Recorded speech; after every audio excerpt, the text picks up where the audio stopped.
indivisible, with liberty and justice for all.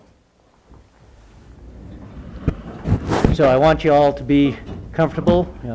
We've got some good questions. We've asked our central committee and a few folks, and they've turned in some pretty good questions for us.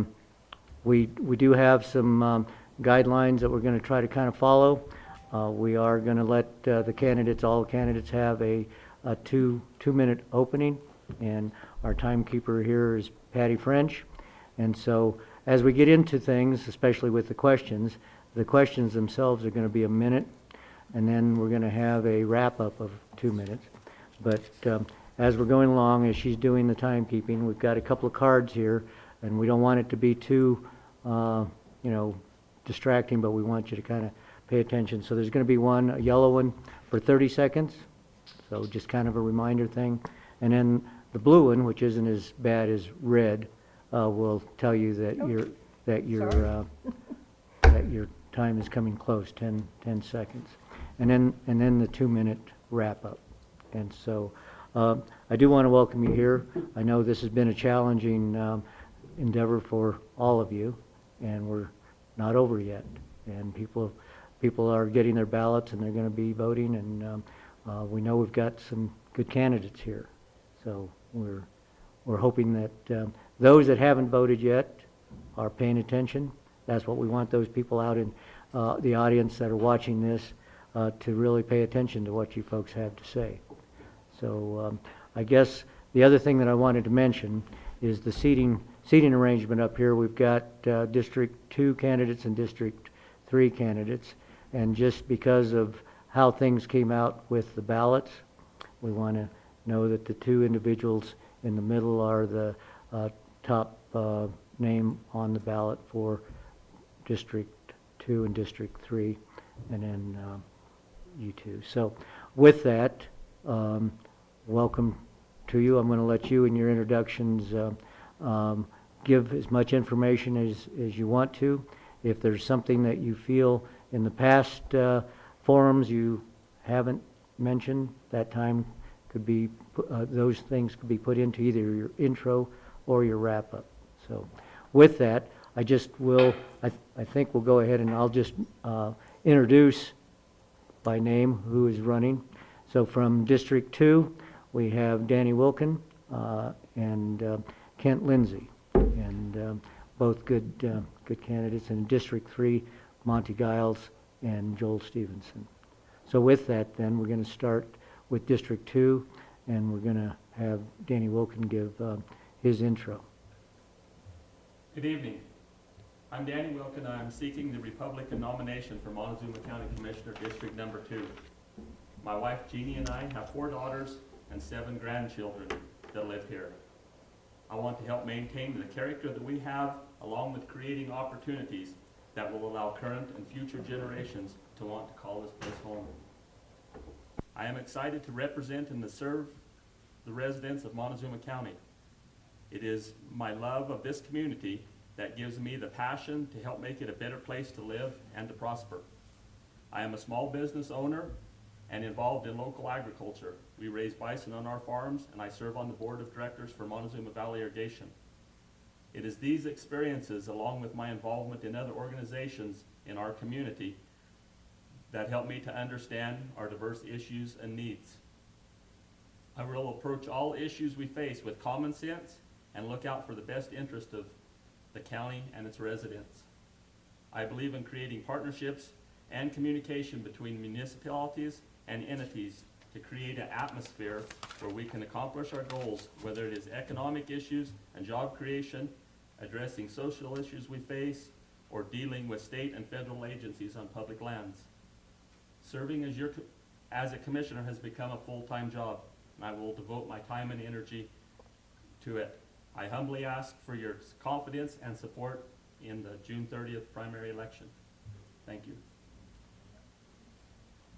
Okay, if we can hear from Kent. Yes, my name's Kent Lindsay. I was born and raised in Montezuma County. I started out working here. My first job was hoeing beans in the bean fields. Worked my way up through going to City Market, working for Belt Salvage, Even took a little bit of stint of time working for State Representative Roy Wells. My wife and I currently own and operate the El Grande, which we've been there 43 years, or 40 years, excuse me. Been married 43 years. We have 2 sons, 2 daughters with that, and we have 5 grandkids, soon to be 6. Some of my experiences: I've been exalted ruler of the local Elks Lodge, been a Little League coach, 4-H parent, and a 4-H judge. I spent 19 years with the Cortez Volunteer Fire Department. I worked my way up from safety officer to engineer to EMTI, and finally made chief. After I retired from the department, I spent 8 years on the board, which I ran for and was elected. I was also involved with the county. Back in 1996, I was elected county commissioner, and I served 2 terms. In those years, we built a new jail, paid it off in 5 years, paid it off 5 years early, pardon me. We created the County Dispatch Center on a handshake with the city of Cortez. We also managed 2 major wildfires. Thank you, Patty. And one of the largest manhunts this country has ever seen. I currently serve on the board of Empire Electric. Along the way, I've learned from those experiences. I've learned that life is precious and that we live in the greatest country of the world. And we need to defend those rights that we've been blessed with, and that's what I intend to do. Thank you. Sure, thank you, Mr. Lindsay. So with that, we're going to go to District 3, and we'll hear from Monty Giles. Thank you, Alan. Yep. Thank you, Alan. My name is Monty Giles, and I am honored to be running for Montezuma County Commissioner District 3. My wife Angela and I live on County Road H in Mancos, Colorado, where we have 2 children, a daughter and a son, that both go to Mancos school districts. I served in the United States Navy from 1986 to 1990. I was honorably discharged as an operations specialist, E5. I'm a graduate of Colorado Christian University with my bachelor's degree in organizational development. I'm currently an MBA candidate on hiatus at Baylor University. I own Circle Z Construction south of town, where I've been for 11 or 12 years. I have 20 full-time employees. We have benefits because I want them to have benefits, not because I'm mandated to provide benefits. I sat on the Mancos School Board for 8 years. For 5 of those years, I was president of the school board.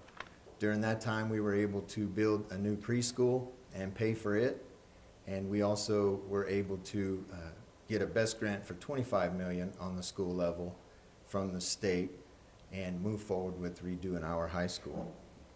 As a conservative, this continual shift to the left is really starting to wear me out. That's why I'm running for county commissioner, because I feel as though on a national level, our vote on the western slope does little good to continue developing the conservative values that we all hold dear. On a local level, I feel as though I can make a difference and we can hold on to some of those conservative values that we all hold dear. Thank you. Thank you, Monty. So, Joel Stevenson, your intro. Thank you, Alan. Yep. I'd like to take this opportunity to thank you for the time to introduce myself. To those of you that may not know me, my name is Joel Stevenson. I'm the 4th generation to live here in Montezuma County. I have an amazing wife, 4 daughters, and 7 grandkids, which makes 6 generations of the Stevenson family to be here in Montezuma County. I graduated from Mancos High School in 1982.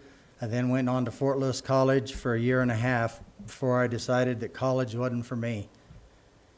I then went into the School of Hard Knocks. This is where my real education began. This taught me everything from the values of a handshake. Common sense is a good thing. Communication is key. And success and respect is everything. My great-granddad homesteaded here in the late 1800s on the property which I still live today. He was a freighter. He hauled goods from Pueblo to Cortez using teams and wagons. He helped settle this country. My family has been involved in the agricultural business one way or another all our lives there.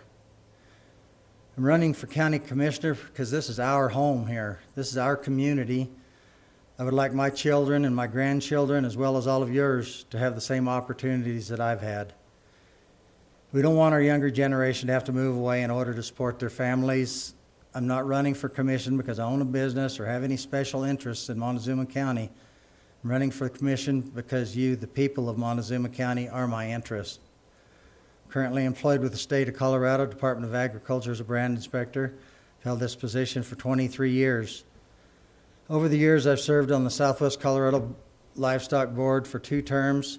I now serve on the board as a senior advisory member. I served 8 years on the Montezuma County Fair Board, which 6 years of that I was the president. In my term, we became financially solvent as well as created the Montezuma County Bred and Fed program. This program allows every child an opportunity to show livestock that's born and bred in Montezuma County, and I was also the sponsor of the Ute Mountain High School rodeo team for 4 years. We are going to have to cut you short there, Joel. I'm All right. sorry. Lots of Thank you. Lots of stuff that accomplishments. So those are important for the people in the audience to know. We are going to try to stick to that as much as possible. So kind of watch for these cards. It is important for the audience to know who you are. One of the things that I want to say before we move into the questions, I have Casey McClellan sitting here next to me. He's vice chair of the Montezuma County Republican Central Committee. I was elected as the chair of that committee and just wanted to let everybody know out there that we felt we needed to have this forum for the voters to hear one more time from you in this kind of a venue. So with that in mind, we have Bob Tolles also with the Central Committee here in the audience. And so we want the folks out there to know that we have some good Republican candidates running for this position of county commissioner. And we want to try and do our best here in Montezuma County with that conservative value that we hold dear. So one of the things that this reminds me of, with the ballots being out, it's time for all of us to cast our ballot. But what it reminds me of is a gentleman, an elderly man, who was in the voting booth. And it was time for him, and he was saying that before going into the voting booth, that this is important. I have voted for good people. I've voted for some independents. I've voted for some Republicans, and by golly, I've even voted for some Democrats. But now, in the times that we're living in, if I have some strange urge to vote for a Democrat, I hope the good Lord strikes me down. So, with that, we're going to go into the questions and hope that we can get through as many of these as we can. Casey had asked you guys, we have quite a few questions. We want to get through a good number of them because they are good questions. And so we might run a little bit long. We were looking at maybe 8:30 is where we may end up. But as we go into this, we may have to strike a few questions. And so those who submitted questions, I hope they don't feel bad that we didn't ask theirs in particular. And we consolidated some. Some of these questions were very similar, and so we wanted to make sure that the message came out to you from the citizens out there that had these questions. So I'll ask the first question, and I'm going to start with, again, District 2 with this question. We'll start with Danny Wilkin, and then we'll kind of move through the candidates as we go through. So I'll try to keep it straight in my mind as who the next person that I'm going to ask the next question to. That's probably going to be the hardest part of my job. So anyway, with that, first question, and you probably have answered this in several ways, different times, but what is your vision for Montezuma County? So Danny, I'll let you start. You know, we live in a wonderful place. You know, we got clear skies, we got green mountains, green grass. It's a great place to grow up. and live. My vision for Montezuma County is to, really continue to expand the opportunities here so that while we all want to live here and we don't want the character of the community to change, we want to create opportunities so that our kids and our grandchildren can stay here. We have different social issues and different things that we need to be able to face, and I want to take and work on those. I believe that in order for Montezuma County to really prosper, we have to come together as a community, and by that I mean the different entities and municipalities in it. I think that's truly the only way we can take and solve some of the problems and move forward with different things and goals that we'd like to accomplish. Thank you very much. Kent, can you answer that question then for us? What is your Yes. vision? As far as a vision, Montezuma County, as Danny said, is a great place to live, but I think we can do better.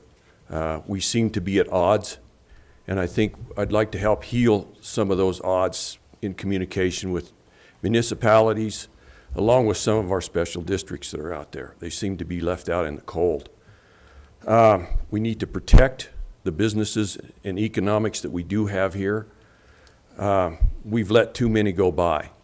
We've lost some major contractors, major transports, and I think we need to try and rebuild what we had at one time. It's going to be difficult, and I don't have all the answers, but we can find them. All right, thank you. So to try to make this easy on the moderator here, myself, how we're going to go to the next candidate, we'll go to Joel, and we'll come back into the middle, and we'll kind of make that route as we go. So, Joel, if you would answer the question, what is your vision for Montezuma County? My vision for Montezuma County is we are a very family-oriented community. I'd like to see that stay that way. I'd like to see jobs for our children here in Montezuma County so they don't have to move away from the county to be away from their families. There's lots of opportunities here, I think. We have lost tons of construction out of this country. I don't know why. We got to bring guys in to do jobs and stuff all the time. I think the local construction deal, we need to try to bring some value back into agriculture. It's a dying thing here in Montezuma County. If we don't get some value put back in ag, then it's going to be a hard road for our younger generations to ever get into agriculture. Thank you. Okay, thank you.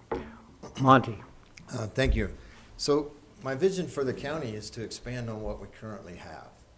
And everyone up here knows we have agriculture, and we have the opportunity for tourism, and we have the opportunity for some exploration if O&G ever comes back around. But what we lack is a vision, a unified vision from all of the people in the county.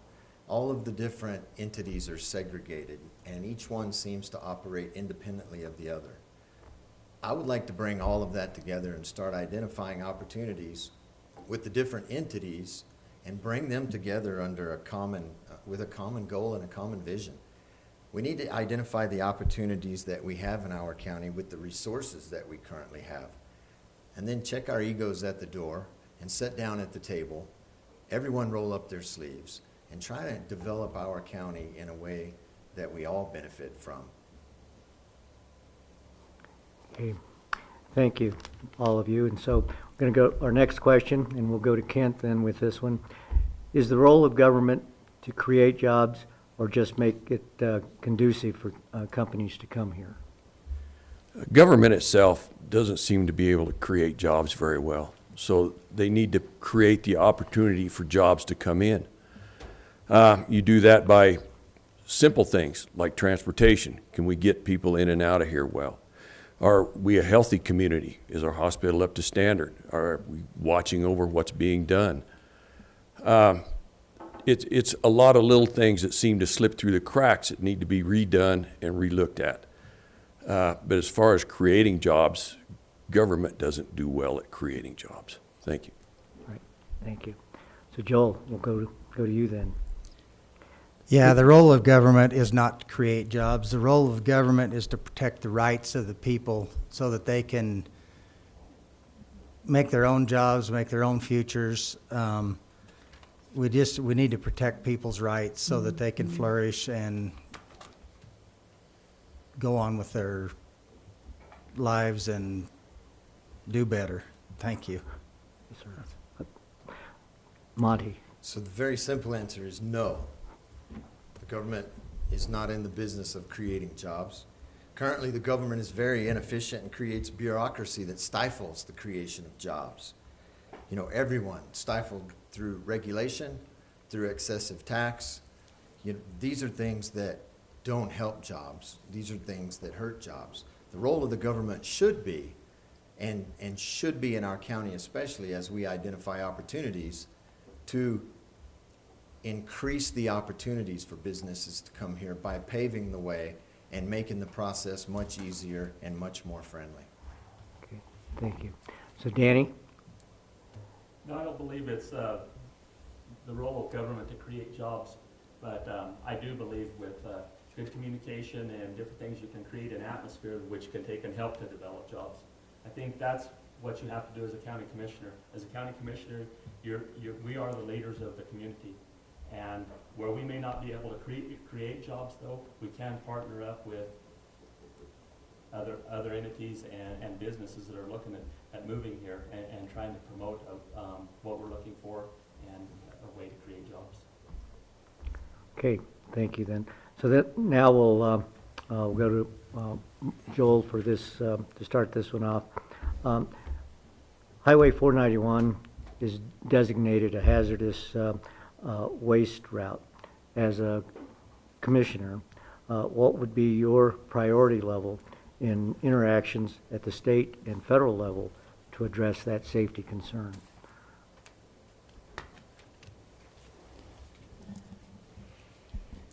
I believe that 491, I believe it's a safe route. That's why they picked it to transport this stuff. We haven't had any major spills on this highway. I think that everything we have in place, I don't know that we can do any more to protect it.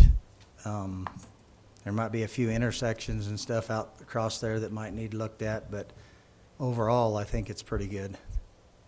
Okay, thank you. Monty?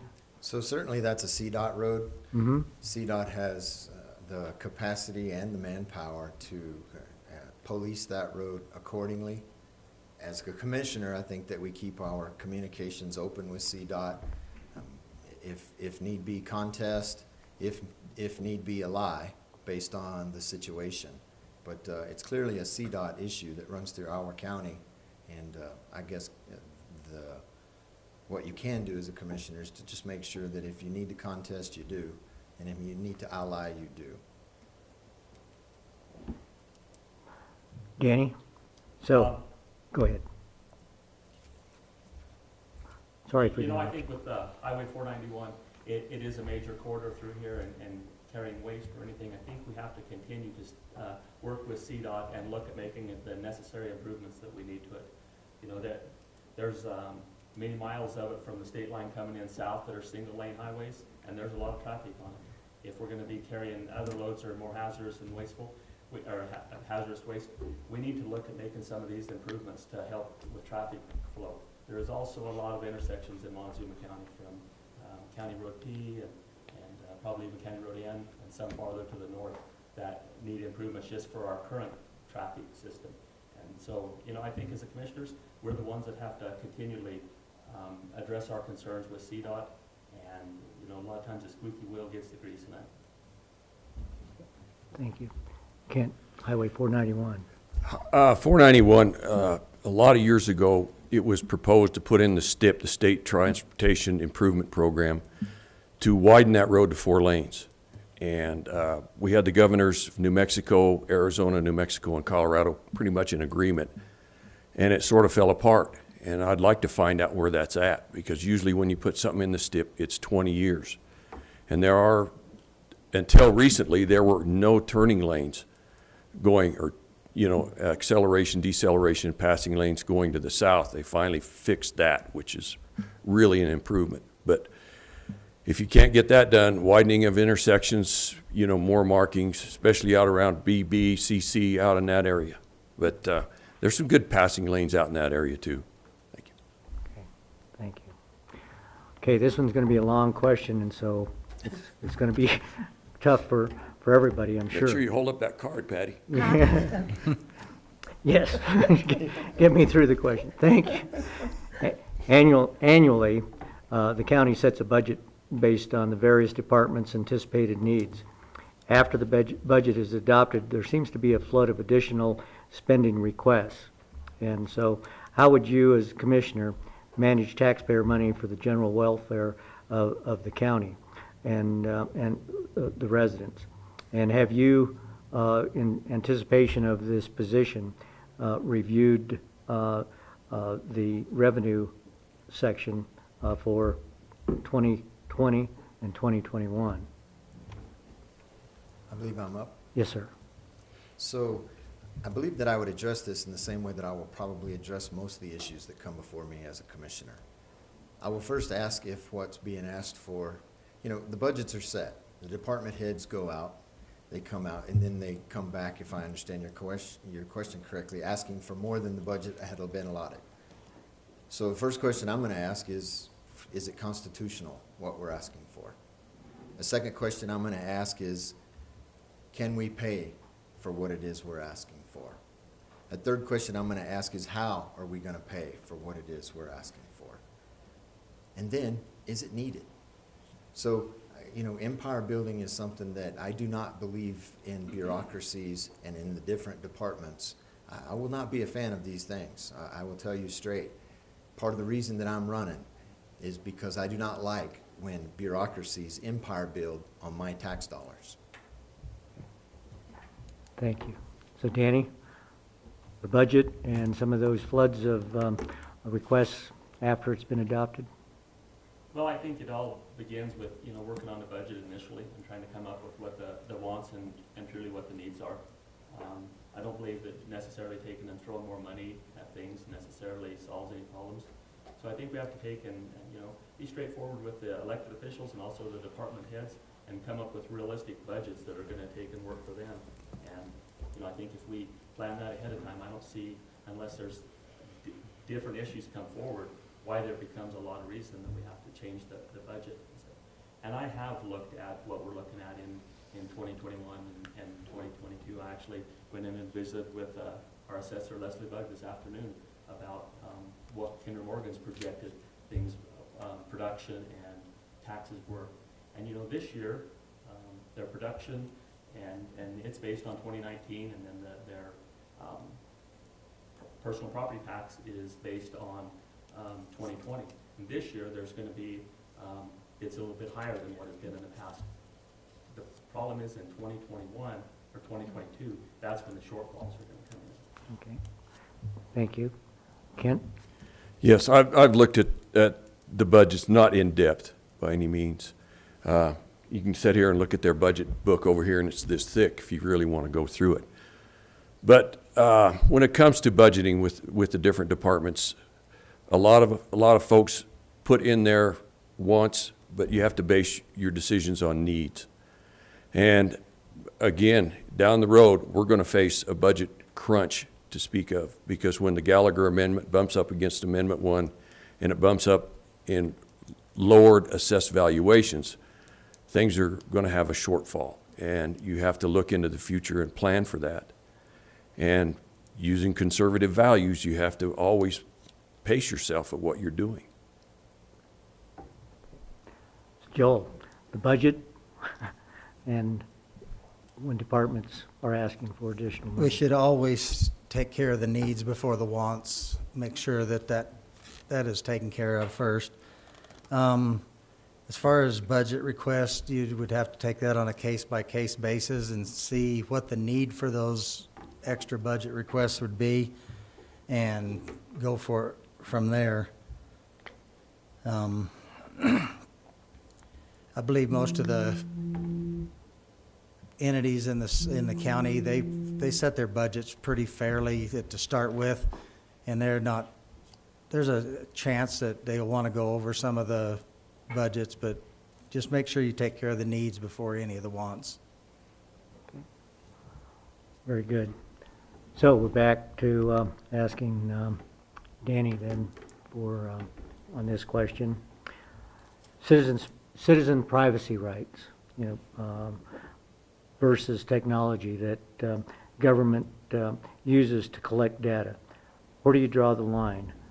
Example was La Plata County with their 5-year assessor land values used drones to come in and collect some of that data.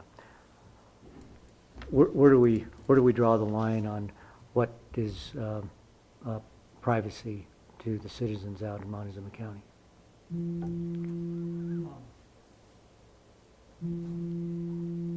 You know, I think we have to look at that. I also, I don't believe that necessarily using drones can be a bad part of looking at, you know, different properties. And we have a lot of properties that are remote.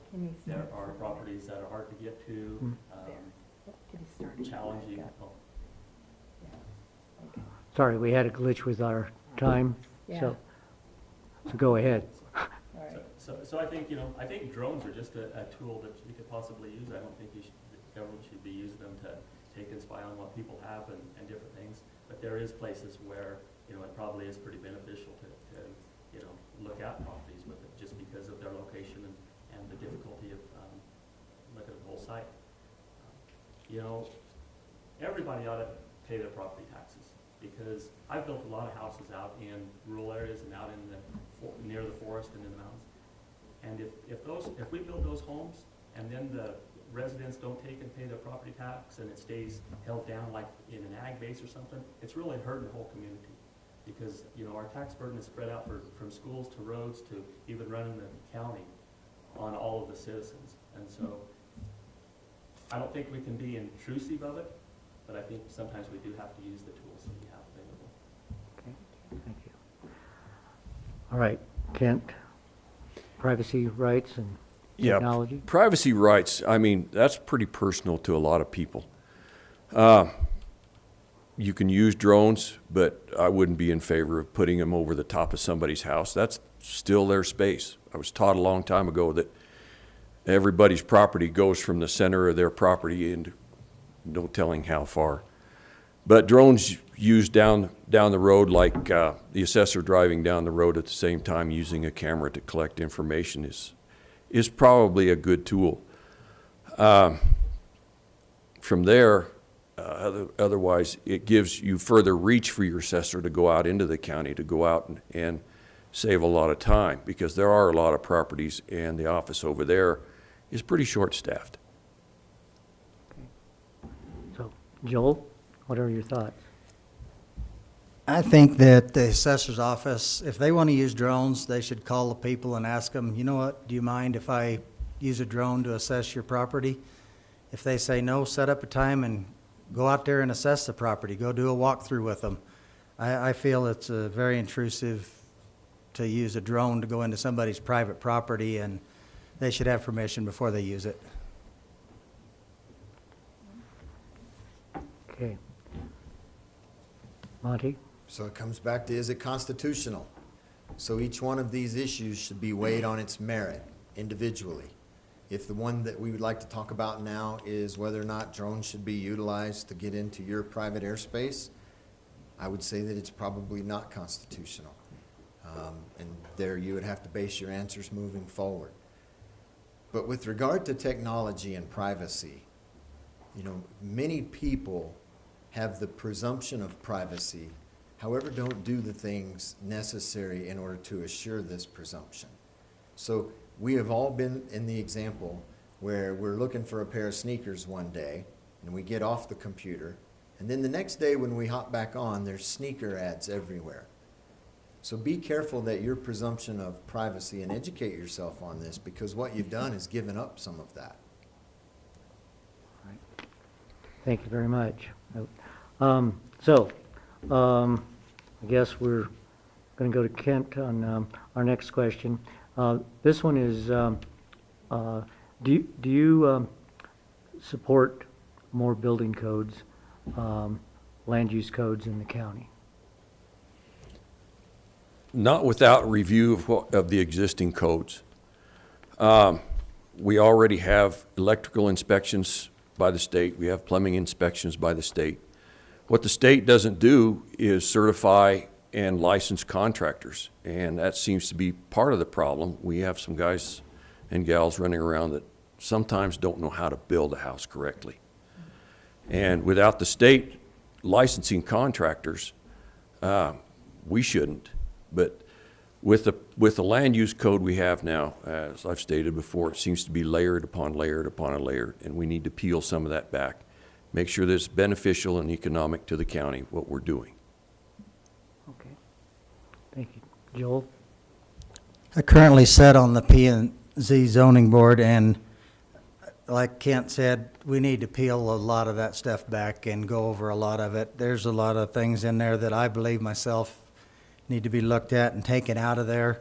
We got to have some kind of a code and stuff to make sure everything goes, because not all builders are going to do it, but I think most people that are going to spend that kind of money to build a house, they're going to make sure it's done right, and we don't need code after code after code to make them do it right. Thank you. How about you, Monty? I believe that the commissioners are currently reviewing the land use code. At the last meeting, I overheard some of that conversation. So until that is reviewed, I don't know what changes should or shouldn't be made. But what I will say is that I will never support the adoption of the IBC as our governing authority on a county-wide level. I just don't support any additional bureaucracy or any additional layers of bureaucracy. What we need is to find and utilize the crafts that we have some skilled crafts in our county, craftsmen that do not necessarily need to be governed by the IBC. So we rely on that. I do, however, support where it comes into health and safety issues. I think that there is a logical argument for those issues, electrical, plumbing, septics, that provide health and safety for that owner and all owners after. Thank you very much. Danny? As far as the land use code, I do believe it, it's a living document. I think that there's parts of it that, we continuously need to take a look at. There's things that change with different things that the county affects. I think we should always take a look at it. We don't want to become too restrictive of it. There's things in the land use code that if they're in there and we're not going to enforce them or we're not going to go along with them, then I firmly believe that that's when we should take them out, because the only way you can have fair governance and of the land use code is if everybody's on the same playing field. As far as building codes, I am a builder. I don't believe the county should take and implement building codes ran by the county. I believe most of the times when even the best intentions of government can sometimes run amok once they're put into place. And so what I did is I used to hire Wade Green, who was a city building inspector here. He created a small business where he would do inspections, and I would get all the same inspections in Montezuma County as I did in the city of Cortez. And that's how I prefer to do it, was with somebody else having a small business. Okay. Okay. Thank you. So we needed to move on to the next set of questions that we had come in. So Joel is going to start this question. How would you show your diverse community? How would you show our diverse community that they are essential to the success of our county? The diversity of our county is what makes our county unique. We have the Ute Reservation, we have everything right in and around this area, and we just need to, all of us need to get together and work towards a common goal and to find common ground, and we need the diversity. That's what makes the world go round. Okay. Thank you, sir. Monty? Diversity is very important to me. On a very personal level, it is important to me. As I said, I was in the service. And in the service, you have every religion, you have every race, you have every walk from every part of our country and other countries, frankly. And you realize when you're back to back in a hot area that it don't matter. It's just that he is your ally, he is your friend, he is your brother, and in my case, he's your shipmate. Locally, I have natives that work for me. I have a lady that works for me. I have everything that Montezuma has to offer currently works for me.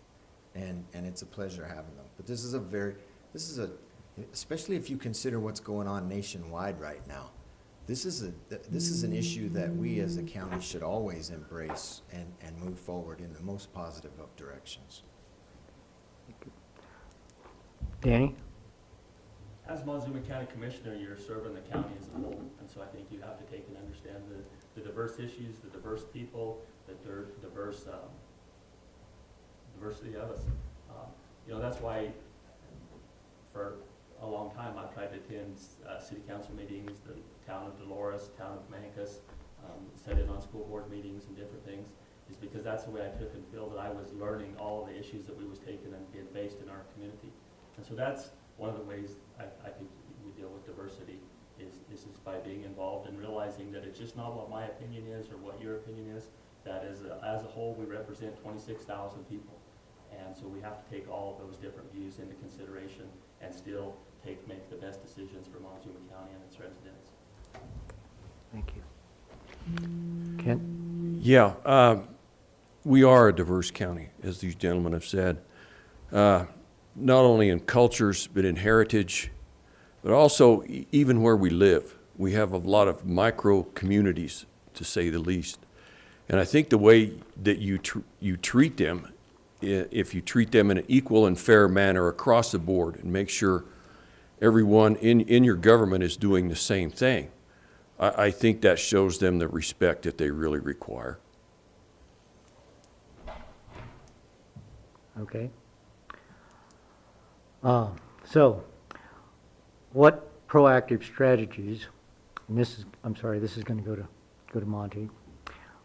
What proactive strategies will you implement to recruit businesses appropriate to the county? Okay, so again, I think that we bring together the right people. I think that the right group of people brought together in the right brainstorming in the right environment, we start identifying those assets that we in Montezuma County have to offer. And then we develop a marketing package around what we have to offer. Some of the things that we do have to offer are space, roads in, roads out. We have a workforce that is underemployed. We have a fairly inexpensive workforce when it comes to countrywide basis. So we get together with the right people, we develop a marketing plan based around what we as Montezuma County have to offer, and then we go out and solicit this to the other areas of the country. Okay. Thank you, sir. All right, Danny? Well, I agree. It all starts with trying to bring all the partners of our community together, and then start looking at long-term goals and short-term goals. We're not going to take and find something that's going to replace Kinder Morgan overnight, but if we can start planning on it right now and set out a short-term goal of 5 years, we hope to have attracted something here or diversified our economy a certain way, and then set out, look at 10 years and even 20 years goals. I don't believe that you can really ever know which direction you're going to go and get where you want to if you don't set some goals or a plan. A lot of us when we travel, you still start out with a roadmap of knowing where you're going to go and where you want to end up. We may change courses along the way, but I think it all begins with that, and it does start with also involving everybody in the community. Kent? Yes. You start by setting a good foundation for your community. We know we have a lot to offer as far as views, sunsets. We're able to have tourism here. We've got water, lots of water until this year. And you build off of that. We need to look and see if we are at the technological edge that we need to be. It's very expensive to do that, but we need to look at digital enhancement. We need to look again at roads coming in here. Can we handle what needs to be brought in? We know we will never see heavy freight. At one time there was a rail system down in Gallup that was going to come through here to Crescent Junction. All that's gone. But let's just make sure that we're able to handle something before we go out and look for something. Joel? I believe that we need to try to get, actually, I was with Alan the other day at the Republican headquarters, and there was a truck driver come in there, and he says, why can't we pick up freight in Montezuma County? He said, every time I drive somewhere from the north to the south or the east to the southwest, he said, I got to drive through Cortez to pick it, to get it. He said, this would be a perfect spot to warehouse stuff.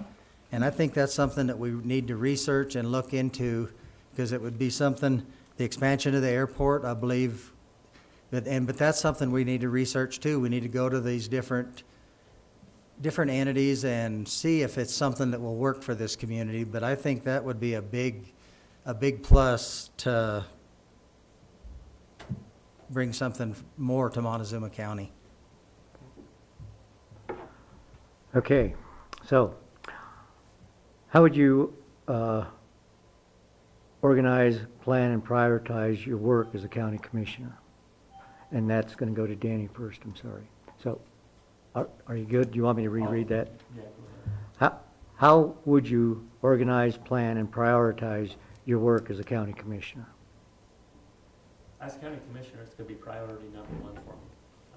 There's gonna be there's challenges, there's different issues that you have to take and face on a day-to-day, sometimes hour-to-hour basis. But I still think you take and look at the whole big picture of the county. County commissioners, it's not just a one-day-a-week job anymore. The current commissioners are in meetings all the time about different things that affect us. I think you just have to have good scheduling, know what's important, and do your best. Thank you. Kent? Yeah, being a county commissioner, you have to organize around what you perceive you're going to be doing for that week, that month, and hopefully that year. You gather information, newspaper, TV, and even listening to people in the stores, City Market and Walmart or wherever. I mean, I used to go into City Market to pick something up, and it'd take me an hour to get out of there.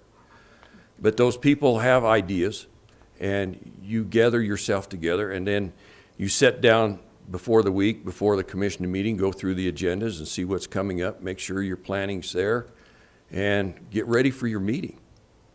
And see what walks through the door, because you're always going to be thrown a curveball. Okay, very good. All right, so where's Joel?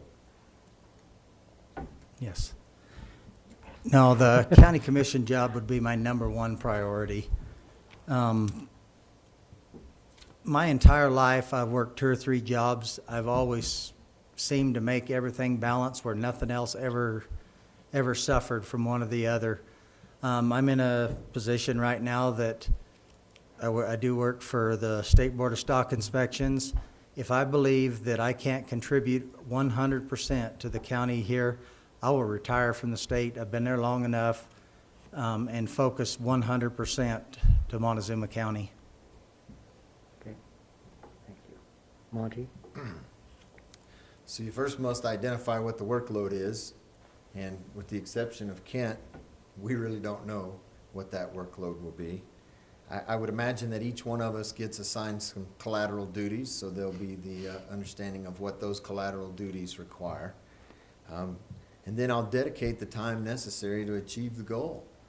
And the way that I run my business, and the way that I run my consulting company, and the way that I run my cattle is the same process. You identify the time requirement, and you work that time requirement in. I also feel as though in the beginning, there'll be a lot of late nights and a lot of reading and a lot of understanding. Coming in flat-footed, not understanding a great deal about the job, the learning curve is going to be very, very steep, I would imagine. Very good, thank you. So, we're going to go on to another section of questions here, and so we're going to start with Kent. As a commissioner, you represent all of Montezuma County. Would you tell us what you have done or will do in the future to strengthen the relationships you have with the municipalities in the county? How important do you feel it is to attend the board meetings in Cortez, Mancos, and Dolores?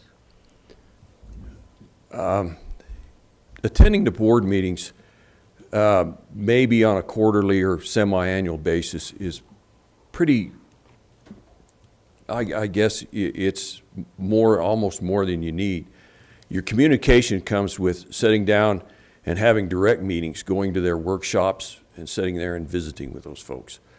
We used to have what we called breakfast with the municipalities.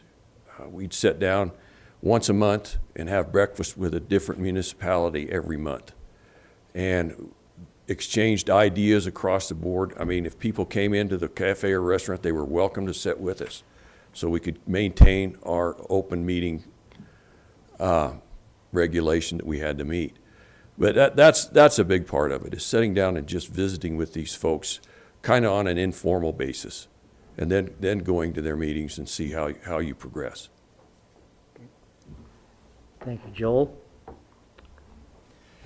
Through my job as a livestock inspector, I'm out in the community all the time. I've got a very good working relationship with the Ute Mountain Ute tribe, the sheriff's department, and the different municipalities through my job there.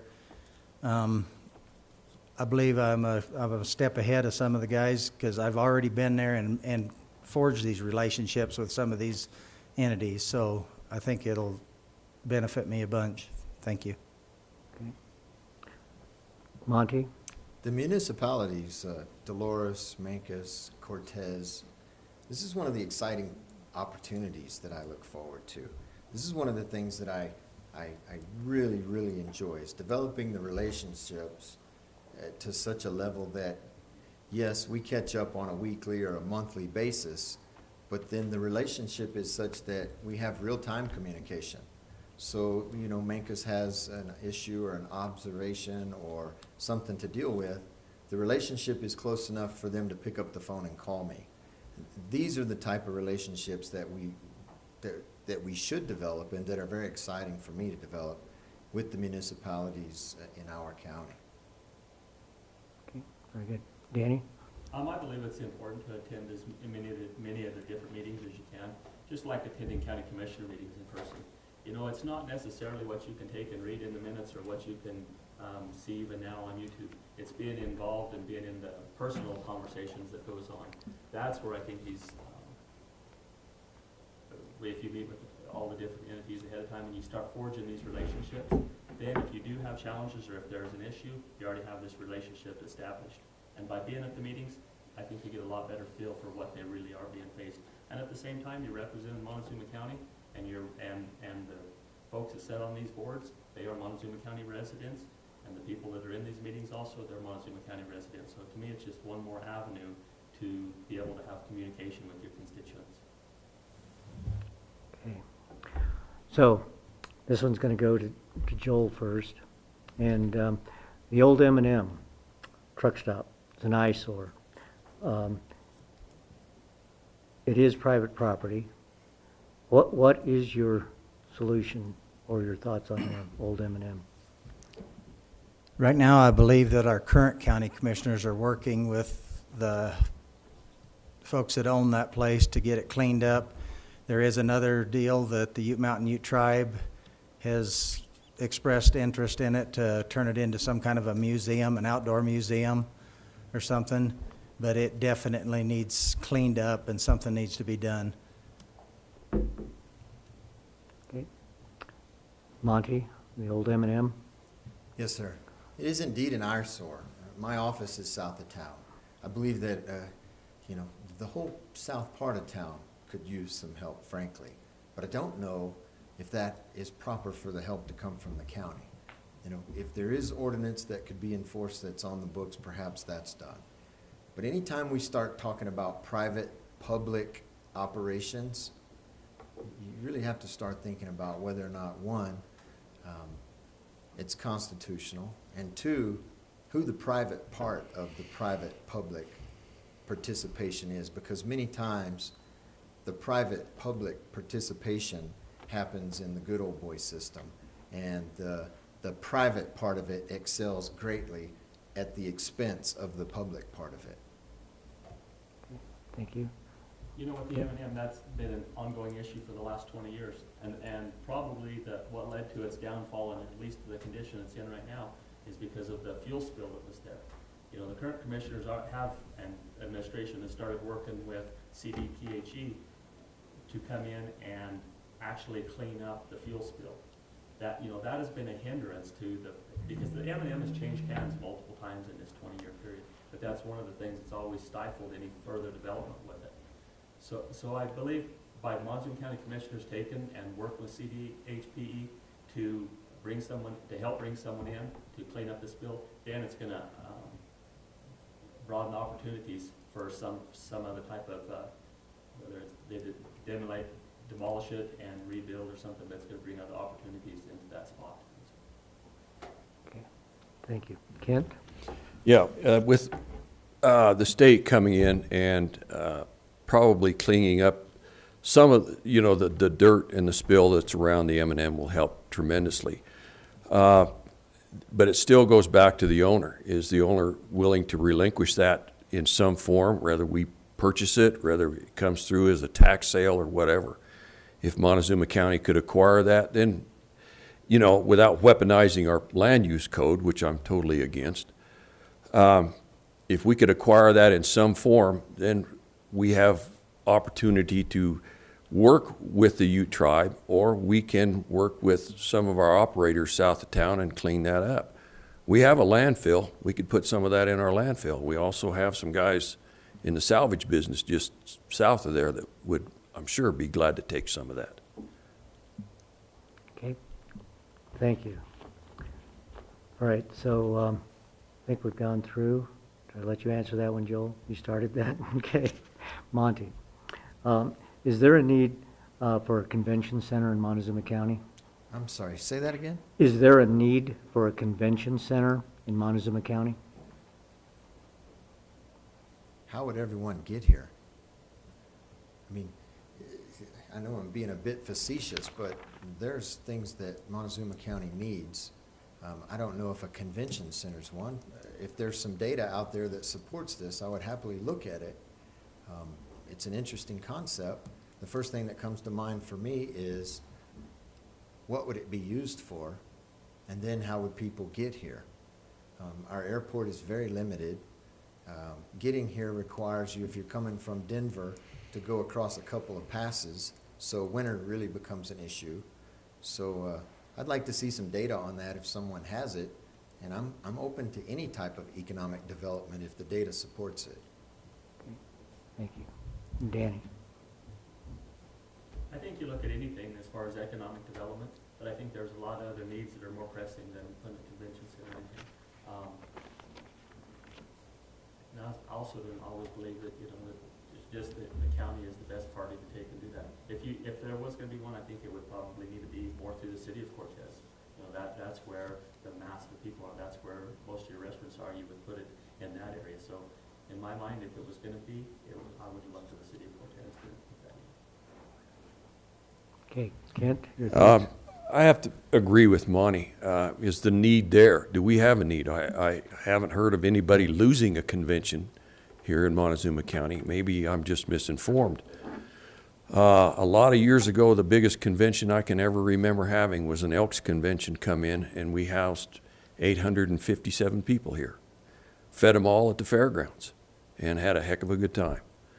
But since then, we've had a lot of smaller conventions come in, but all of our facilities that are here have taken care and handled those. We have room facilities handled up to 300 people at different locations. So it better be a good presentation for me to jump on board with this.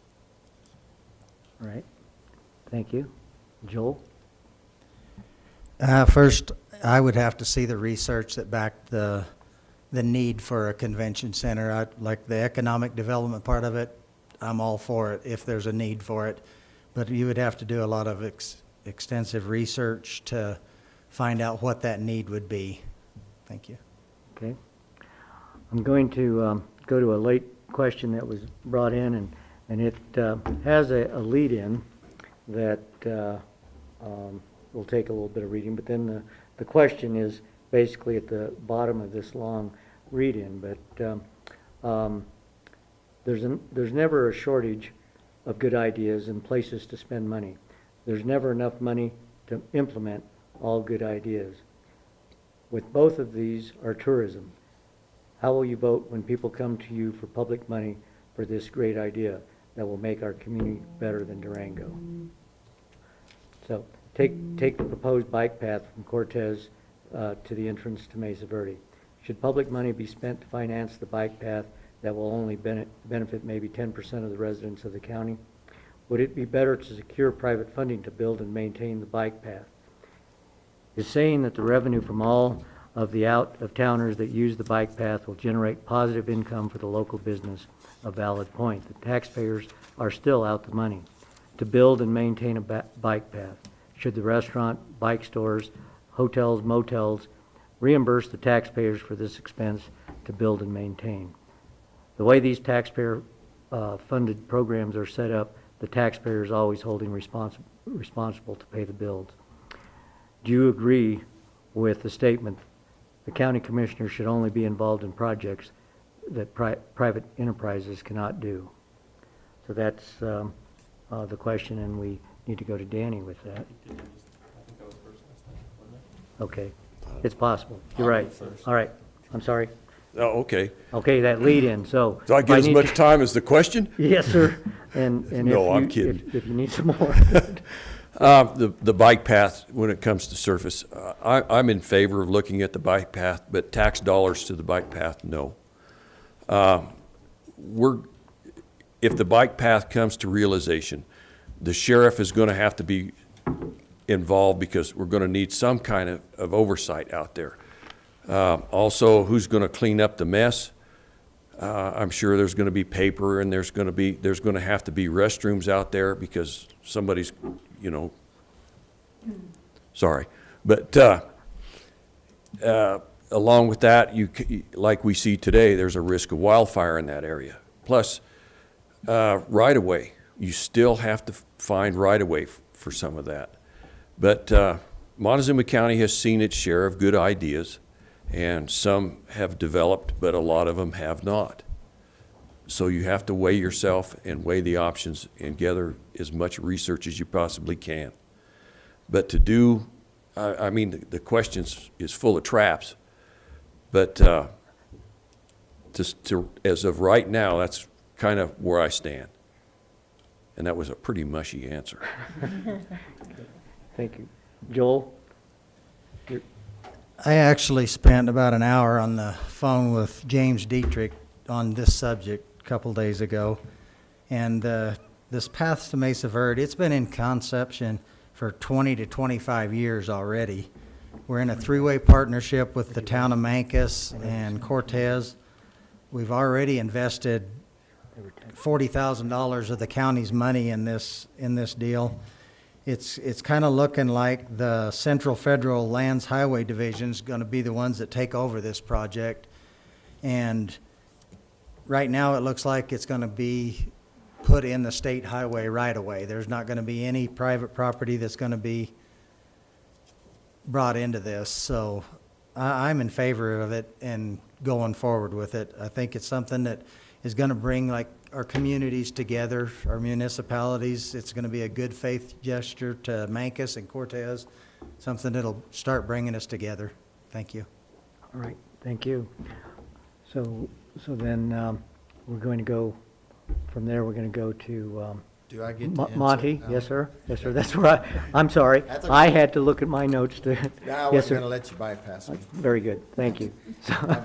So the short answer is, I don't agree necessarily with tax dollars being spent on pet projects. Now, I don't know some things about this, but everything that I have heard and read is that it's a pet project. And I have also not seen the data that supports the revenue that would offset the county's outspend for this particular project. All the cars that I see pulling in there, for the most part, are from somewhere else. And they don't stay in our hotels. They turn around and go back to Durango, or they go back to Moab. And they usually pack their own lunches, and they drive their Subarus, and they get their fuel from wherever they come from. So unless there's some data out there that really supports this on an economic level, I wouldn't be for spending any further tax dollars on it. Thank you. Danny? And so, you know, it is a project that's in the works, and there's been some grant money to help with the planning of it and stuff. I think there's still too much out there to really say whether, yes, I'm all for it or I'm not. You know, I think you gotta take and look at everything economic-wise, development-wise and stuff, and see where it might bring in some money to the county and businesses. I don't necessarily think the county ought to spend the money, the taxpayers' money, our county money for it. There is a lot of other things that we probably have a bigger need for. And it's the same way with every pet project.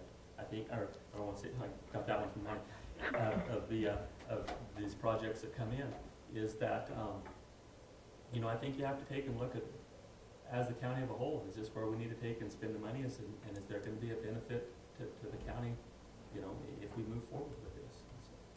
Okay. Thank you. So we received some other late questions, and Casey's going to ask these questions of you. And so I'll let him go ahead and take care of that. Okay, let's see, who we with right now? Oh, I'm sorry, we are with Kent? Joel. Joel. Yes, sir. Joel.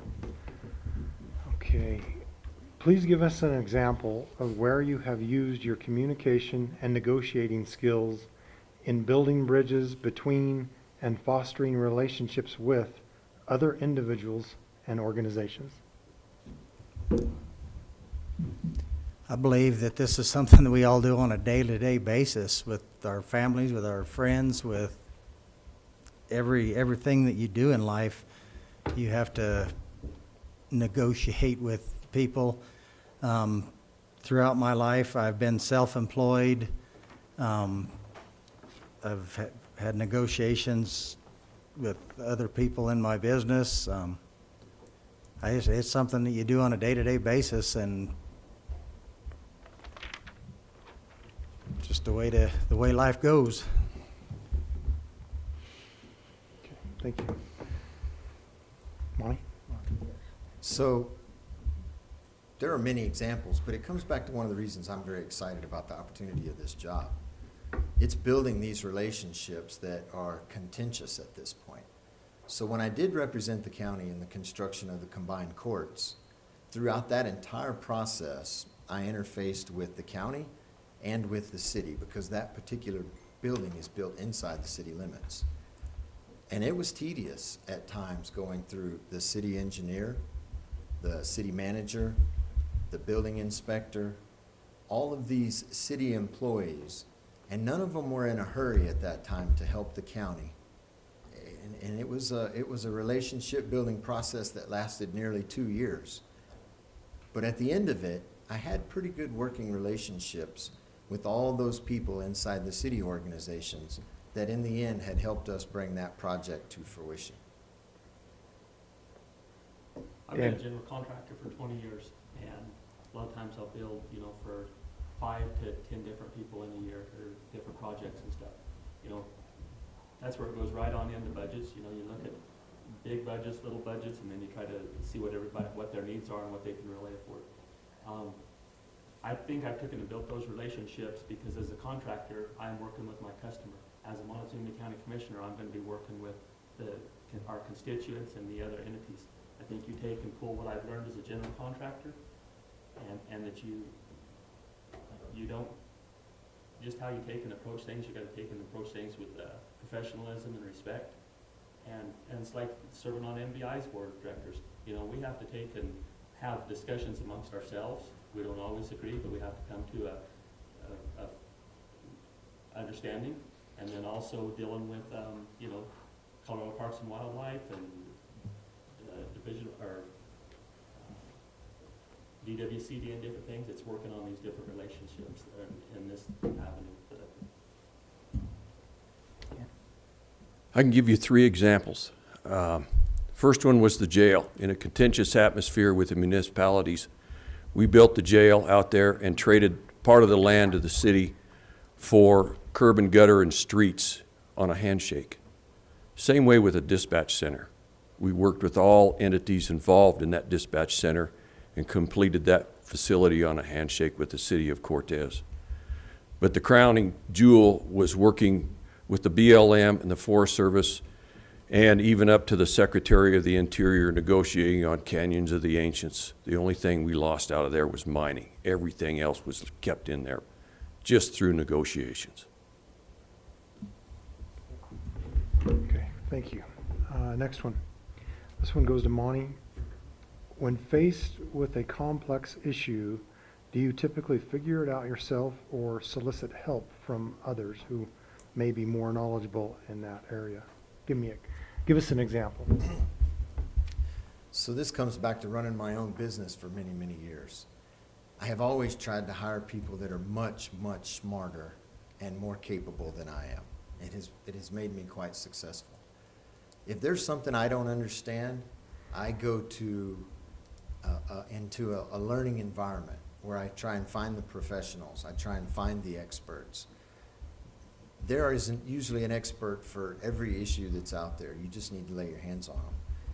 And you bring those people together, and then you develop the information needed to make a good decision based on educated facts. And yes, you absolutely bring the people together necessary to make an educated decision on all issues moving forward. That's like even in my general contracting business, you know, I have a good bunch of subcontractors that a lot of them I've worked with for 20 years, some less. But, you know, I try to take and rely on their expertise, and, you know, that makes projects go a lot smoother. I want people that know their job. I don't want to have to take and micromanage it, and same way with employees. Let them take and do what they need to do and move forward. Kent? Yeah, I can't disagree with this. You surround yourself with the smartest people you can find. Sometimes it's difficult, sometimes it's really easy. I guess you look at your business and you try and form opinions based on their opinions and their knowledge. To do anything less, we up here, commissioners, don't have all the answers. You possibly can't imagine some of the decisions you have to make and where you have to go to find some of those answers. They're out there. You just have to dig and find and surround yourself with the best people you can. Joe? I've always, in my entire life, tried to educate myself on everything I do. I look to other people for answers. One thing I've always learned is you learn more by listening than you do talking. Thank you. Thanks. Okay, hold on one second. Okay, this one goes to Danny first. RS 2477 historical roads are granted to the public by due process of law. Those roads by law are under county jurisdiction. The Forest Service and BLM have closed some of these roads. Are you going to uphold the citizens' legal rights to these roads and trails? I think you take and recognize that they are county roads or county jurisdiction roads. That doesn't necessarily mean that I think we want to take over the maintenance of them. Some roads that are RS 2477 now are no more than a trail. Do we want to take and turn them into where we have to take and do road maintenance on them? I don't believe the county taxpayers probably have the funds to do that.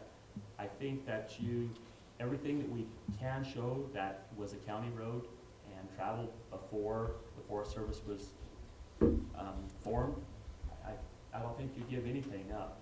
I just think you have to be very cautious on how much maintenance and different things you want to put into it. Kent? Yeah, 2477 roads have been in contention ever since I can remember. And I think Monty said at the last forum, goes clear about, what, 1936 is what you said? 1866. 1866, my mistake. 1866.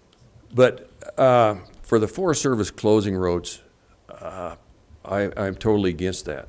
But the question comes is how much money in legal fees do you want to spend in fighting these? Sometimes the best option is just working with the local BLM and Forest Service on trying to keep those roads open. Trying to educate your public not to tear those roads up is another problem. That's some of the contention that they face in closing those roads. If we can keep from destroying that, maybe we can keep them open. It even goes back to cattle drives. Some of the cattle drives are still on our maps. And hopefully, every year you review that road map and keep those roads there so we can keep those open. Thank you. Joe? I'm in favor of keeping control of everything we can at a local area. The road closures, I own land up above Mancus that they've closed the roads to and then come back and said, well, we'll give you a key to the gate to get in if you want to get up there. I don't want a key to the gate. I want access to my private property. And I think that we need to keep as much local control over these roads and stuff as we can. Thank you. Okay. Marty? Okay, so thanks. Yes, we need to be aware of what we asked for. We might get it. I think that in 18, the current commissioners, or perhaps Commissioner Lambert was on at that time. I know that there was a letter that was drafted outlining 17 roads as 2477 roads. Now, I'm not sure if the feds ever took action, if there was ever any legal action taken against the county for declaring those roads to be 2477. That'd be a good question. And it comes back to what Kent was talking about. You know, how much are we willing to spend for the fight? So, you know, if there is a 2477 road out there, you have to identify that it was a 2477 road. Then you go into the actions of protecting it if you deem it necessary. And many of the 2477 roads are 2 tracks now. And I get that 2 tracks in the trails, most of the users themselves would maintain, and that may be an argument worth having. That's all I had. All right, well, that's the questions that we have, gentlemen, and I appreciate your patience with some of the questions and how they were presented. So I hope you know, you felt comfortable about being able to answer those questions for us, so I appreciate that very much. We're going to go ahead and let you have a 2-minute wrap-up, and I think we'll go to District 3 first to let Monty, if you'll start to give your wrap-up, that would be... Yes, sir. Thank you very much for the opportunity to have this forum. COVID-19 really got into the way of our forums, and I am happy that we're here. So with that being said, thank you very much. I am concerned of our continual shift to the left. And as I said earlier in this forum, it stresses me on a federal level. But being on this side of the mountains, all we can do is vote. And many times our vote is negated by the eastern slope. We know this as conservatives. Locally, we can try and maintain what we consider constitutional rights. We can make actions and take actions as commissioners that are within the Constitution. We can protect those things that we consider civil liberties. COVID-19 was a great illustration of us handing the keys to the state and fed level and closing our stores and closing our restaurants and closing our hair salons and our gyms without contest. Now, I don't know what happened, so I'm not going to beat up on the current commissioners. They might have fought like dogs, and we just don't know because we don't know. But I can say that us as a county allowing this to happen only sets a precedent for next time. And had we contested it loudly as a group, as a county, we may have been able to reserve and save some of those rights and not given those freedoms away to the state and federal levels, because they chose to close our businesses down. And they don't pay our mortgages, and they don't pay our bills, and they don't feed our children, and they don't fund the things necessary for us to have a fruitful life. It was unconstitutional, and those are the reasons that I want to be commissioner for District 3, so that I can fight to keep those rights. Joel? Well, thank you for this opportunity. The COVID deal has made it very hard to get our message out. One thing it has done for me is it has allowed me to connect more one-on-one with a lot of people. Lots of phone calls, lots of conversations. Hindsight's 2020. I don't know what I would have done right off the bat, but I do know we'll fight like hell to ever let it happen again. They fool us once, that's not going to happen again. But I'm here because my heart's in Montezuma County. I believe in this county, and I believe in the people of Montezuma County. That's why I'm running. I'm running for the people of Montezuma County is why I'm running for commissioner. Thank you. Thank you, Joe. Danny? Once again, thank you guys for putting this on. I really appreciate the Republican Central Committee doing that, and Patty and Alan and Casey and Bob. I'd like to thank everybody that was able to come in tonight, and then also everybody that's on Mesa TV, and I'd like to thank Jedediah for putting this on and on Mesa TV so that people could see. You know, I'm running for county commissioner because I love this community. My heart is truly here. I don't have any preconceived agenda that I want to take and accomplish as a county commissioner. I just want to take and work for the people of Montezuma County and make the best decisions I can. I do believe that my diverse background of construction, agriculture, different things that I've done, and then community involvement has given me a good perspective on this county. I want to come in and make good financial decisions. I don't know everything. None of us up here know everything. But I can tell you that I'm going to take and work hard and do everything I can, you know, to make Montezuma County and all of us prosper. You know, and thank you very much, and I appreciate your support in the June 30th primary. And your wrap-up?